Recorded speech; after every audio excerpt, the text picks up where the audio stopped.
Kwento ng magbarkadang nagsalubong sa daan. Classmate.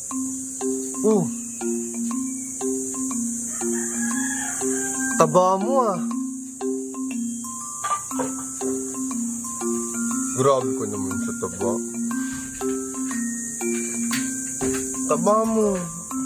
Pabayaan ka ata sa kusina. Hindi nga. Grabe ka naman talaga.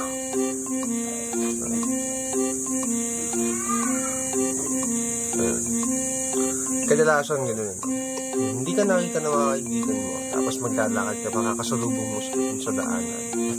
Sabihin mo, gusto kamustahin ka. Kamusta ka, kapos sabihin mo. Papansinin pa yun, nagbago sa'yo. Kesa tumaba ka, kesa ganito. No? Pati hindi kaya natin pansinin yung kapangitan nila. Kasi nung high school kami, nung elementary kami, pangit pa rin. Diba? Hindi ko naman tinanong kung pangit siya. Pangit ka pa din. Pwede naman ganun, diba? Kaya sa mga bumabati sa mga kaibigan natin, kamustahin nyo.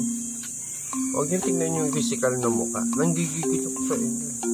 Ganito ha, pag nakasalubong nyo kaibigan ninyo, kamustahin nyo muna. Bago nyo laitin. Bago nyo pansinin yung nagbago. Eh yung sarili nyo, hindi nyo pinapansin. Kaya mag-ingat kayo. Pag nakasalubong kayo sa daan ng kaibigan nyo, pag napanood nila tong video na to, katapatin na kayo nun. Pangit ka pa din. Diba ang sakit? Katulad nung nagda-diet naman yan. Sabihan mo mataba. Pumayat na nga yan, 1 kilo, mataba pa din. Kaya ganun talaga. Kasi hindi naman nababawasan ng timbang yung kapangitan. Diba?